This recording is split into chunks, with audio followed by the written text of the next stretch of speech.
ಭಾರತದಲ್ಲಿ ವಿಮಾನ ಪ್ರಯಾಣಿಕರಿಗೆ ಶಾಕ್ ಮೇಲೆ ಶಾಕ್ಗಳು ಸಿಗ್ತಲೇ ಇದೆ. ಇವತ್ತು ಕೂಡ ಇಂಡಿಗೋ ಸಂಸ್ಥೆಯ ವಿಮಾನ ಸಂಚಾರ ರದ್ದಾಗಿದೆ. ಬೆಂಗಳೂರಿನಲ್ಲಿ 42ಕ್ಕೂ ಹೆಚ್ಚು ವಿಮಾನಗಳ ಹಾರಾಟ ರದ್ದಾಗಿದೆ. ಟೋಟಲ್ ಆಗಿ 300 ವಿಮಾನ ಸಂಚಾರ ರದ್ದಾಗಿದೆ. ಬೆಂಗಳೂರಿನೊಂದರಲ್ಲೇ 42ಕ್ಕೂ ಹೆಚ್ಚು ವಿಮಾನಗಳ ಹಾರಾಟ ರದ್ದಾಗಿದೆ. ಮೂರನೇ ದಿನಕ್ಕೂ ಕಾಲಿಟ್ಟಿದೆ ಇಂಡಿಗೋ ವಿಮಾನದ ಅವ್ಯವಸ್ಥೆ.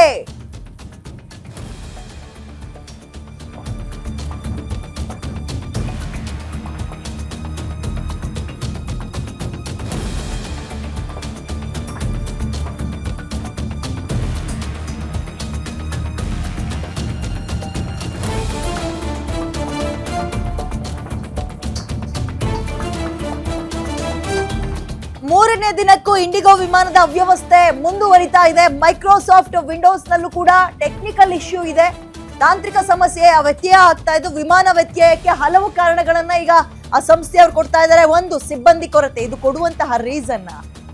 ಸಿಬ್ಬಂದಿ ಕೊರತೆ ಅನ್ನುವಂಥದ್ದು ಕೊಡುವ ರೀಸನ್. ತಾಂತ್ರಿಕ ದೋಷ, ಹವಾಮಾನ ವೈಪರೀತ್ಯಗಳಿಂದ ಸಮಸ್ಯೆಗಳಾಗ್ತಾ ಇದೆ. ಕಳೆದ 2 ದಿನಗಳಿಂದ ಇಂಡಿಗೋ ಕಾರ್ಯನಿರ್ವಹಣೆಯಲ್ಲಿ ವಿಪರೀತ ಏರುಪೇರು ಆಗ್ತಾ ಇದೆ. ನಾಗರಿಕ ವಿಮಾನಯಾನ ಇಲಾಖೆಯಿಂದ ಇಂಡಿಗೋ ಸಂಸ್ಥೆಗೆ ಈಗ ಸಮನ್ಸ್ ಹೋಗಿದ್ದು ತನಿಖೆಗೆ ಆದೇಶ ಮಾಡಿದ್ದಾರೆ. ನಾಗರಿಕ ವಿಮಾನಯಾನ ನಿರ್ದೇಶನಾಲಯ ವಿಳಂಬ ಮತ್ತು ರದ್ದತಿಗಳ ಕಾರಣ ಸೂಕ್ತ ಕಾರಣ ಕೊಡಬೇಕು.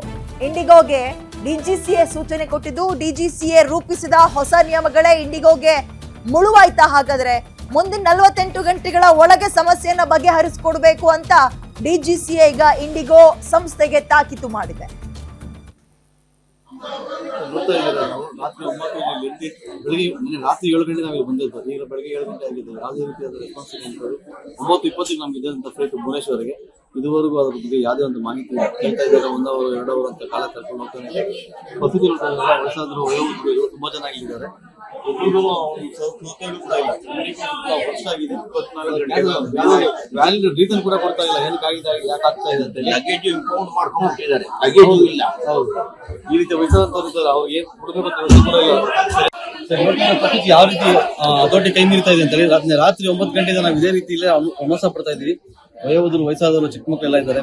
ರಾತ್ರಿ 9 ಗಂಟೆಗೆ ಇದ್ದಿದ್ದು, ಅದೀಗ ಬೆಳಿಗ್ಗೆ 7 ಗಂಟೆ ಆಗಿದೆ. ಯಾವುದೇ ರೀತಿಯ ಸರಿಯಾದಂತ ನಿರ್ಧಾರ ಇಲ್ಲ. ಅವ್ರೇನ್ ಮಾಡ್ತಾ ಇದ್ದಾರೆ, ಯಾವ ರೀತಿ ಏನಕ್ಕಾಗಿದೆ ಕೂಡ ಹೇಳ್ತಾ ಇಲ್ಲ. ಅವ್ರು ತುಂಬಾ ಜನಕ್ಕೆ ಕಷ್ಟ ಆಗಿದೆ. ಇದು ನೋಡ್ತಾ ಇದ್ದೀವಿ, ವಯೋವೃದ್ಧರು ಎಲ್ಲ ಇದ್ದಾರೆ. ತುಂಬಾ ಕಾರಣಗಳಾಗ್ತಾ ಇದೆ. ಅವ್ರು ಎಲ್ಲಿ ಕೂತಿದ್ದಾರೆ? ಈಗ ಕೂತಿದ್ದಾರೆ, ಎಲ್ಲಿದ್ದಾರೆ ಅವ್ರು? ಅಲ್ಲ, ಎಲ್ಲಾದ್ರೂ ಈಗ ನಮ್ಗೆ ಸರ್ ಇವಾಗ ಆಲ್ಟರ್ನೇಟಿವ್ ನಮ್ಗೆ ಅಟ್ಲೀಸ್ಟ್ ಬೇರೆ ಫ್ಲೈಟ್ ಆದ್ರೂ ಅರೇಂಜ್ ಮಾಡಿಕೊಡಿ. ಅಲ್ಲ, ಕನ್ನಡ ಟಿಕೆಟ್ ಬೇಕು, ಕನ್ನಡ ದುಡ್ಡು ಬೇಕು, ಕನ್ನಡ ಏರ್ಪೋರ್ಟ್ ಬೇಕು, ಮತ್ತೆ ಕನ್ನಡ ಬರೋದಿಲ್ಲ. ಓಕೆ, ಮೋರ್ ಡೀಟೇಲ್ಸ್ ನನ್ನ ಕಲಿಗೆ ಉಲ್ಲಾಸ್ ನೀಡ್ತಾರೆ. ಉಲ್ಲಾಸ್, ಸೂಕ್ತವಾದ ಕಾರಣಗಳನ್ನ ಏನ್ ಕೊಡ್ತಾ ಇದ್ದಾರೆ? ಟೆಕ್ನಿಕಲ್ ಇಶ್ಯೂ ಅಂದ್ರೆ ಹೆಂಗಂತೆ? ಸಾಲ್ವ್ ಮಾಡಕ್ ಎಷ್ಟು ದಿನ ಬೇಕಂತೆ? ರಾತ್ರಿ ಬಂದವರು ಬೆಳಗ್ಗೆ ತನಕ ಕಾಯಬೇಕು ಅಂದ್ರೆ ಏನ್ ಸಮಸ್ಯೆ ಏನು ಇವಾಗ? ಕೇವಲ ಇವತ್ತು ಮಾತ್ರ ಅಲ್ಲ, ಕಳೆದ 3 ದಿನಗಳಿಂದಲೂ ಕೂಡ ವಿಮಾನಗಳ ಹಾರಾಟದಲ್ಲಿ ಸಾಕಷ್ಟು ವ್ಯತ್ಯಯ ಆಗ್ತಾ ಇದೆ. ಅದರಲ್ಲೂ ಪ್ರಮುಖವಾಗಿ ಇಂಡಿಗೋ ವಿಮಾನದಲ್ಲಿ ಹಾರಾಟದಲ್ಲಿ ಭಾರಿ ವ್ಯತ್ಯಯ ಆಗ್ತಾ ಇರುವಂತದ್ದು. ಪ್ರತಿ ದಿವಸ 100ಕ್ಕೂ ಹೆಚ್ಚು ವಿಮಾನಗಳ ಹಾರಾಟ ವ್ಯತ್ಯಯ ಆಗ್ತಿದೆ. ಇದುವರೆಗೂ ಸಿಕ್ಕಿರುವಂತಹ ಮಾಹಿತಿ ಪ್ರಕಾರ ಕಳೆದ 3 ದಿನಗಳಿಂದ ನಾವು ಓವರ್ ಆಲ್ ವಿಮಾನಗಳ ಹಾರಾಟವನ್ನು ನಾವು ನೋಡ್ತಾ ಹೋಗೋದಾದ್ರೆ 35% ವಿಮಾನಗಳ ಹಾರಾಟ ಮಾತ್ರ ಆಗ್ತಾ ಇರುವಂತದ್ದು. ಇದಕ್ಕೆ ಇಂಡಿಗೋ ಸಂಸ್ಥೆ ಒಂದಷ್ಟು ತನ್ನದೇ ಆದಂತಹ ಒಂದು ಕಾರಣಗಳನ್ನ ಕೊಡ್ತಾ ಇದೆ. ಸಿಬ್ಬಂದಿಗಳಿಗೆ ಹೊಸ ಸಿಬ್ಬಂದಿಗಳನ್ನ ನೇಮಕ ಮಾಡ್ಕೊಂಡಿದ್ದೀವಿ, ಅದಕ್ಕೆ ಬೇಕಾದಂತ ತರಬೇತಿಗಳ ಕೊರತೆ ಆಗಿರ್ಬೋದು, ಅದು ಕೂಡ ಒಂದು ಕಾರಣ ಆಗ್ತಾ ಇದೆ ಅನ್ನುವಂಥದ್ದು.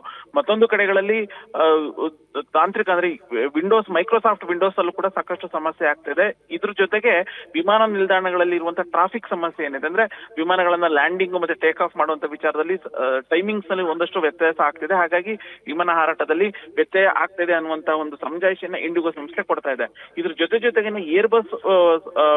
ಏರ್ಬಸ್ ವಿಮಾನದ ಸಾಫ್ಟ್ವೇರ್ ನಲ್ಲಿ ತಾಂತ್ರಿಕ ದೋಷನೂ ಕೂಡ ಕಾಣಿಸ್ಕೊಂಡಿರುವಂತದ್ದು. ಇದು ಪ್ರಮುಖವಾದಂತಹ ಒಂದು ಕಾರಣ ಅನ್ನುವಂಥದ್ದಾಗಿದ್ರೆ, ಮತ್ತೊಂದು ಕಡೆಗಳಲ್ಲಿ ಕಳೆದ 3 ದಿನಗಳಿಂದ ಪ್ರಯಾಣಿಕರು ಸಾಕಷ್ಟು ಪರದಾಟವನ್ನ ಪಡ್ತಿದ್ದಾರೆ. ಇದನ್ನ ಗಮನಿಸಿದಂತಹ ಡಿಜಿಐಸಿಎ ಇಂಡಿಗೋ ವಿಮಾನ ಸೇರಿದಂತೆ ಬಹುತೇಕ ವಿಮಾನ ಸಂಸ್ಥೆಗಳಿಗೆ ನೋಟಿಸ್ ಅನ್ನ ಜಾರಿ ಮಾಡಿದೆ. ಯಾಕೆಂದ್ರೆ ಪ್ರಯಾಣಿಕರಿಗೆ ಕೊನೆಯ ಕ್ಷಣದಲ್ಲಿ ಮಾಹಿತಿಯನ್ನ ಕೊಡುವಂತ ಕೆಲಸ ಬಹುತೇಕ ವಿಮಾನ ಸಂಸ್ಥೆಗಳು ಮಾಡ್ತಿದ್ದಾವೆ. ಇದು ಸರಿಯಲ್ಲ.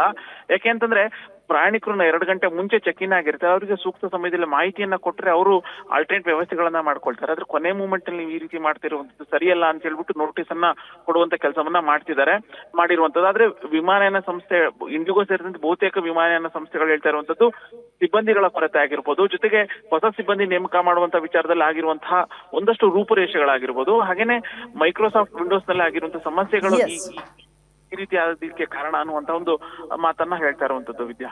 Thank you Ullas ಡೀಟೇಲ್ಸ್ಗೆ.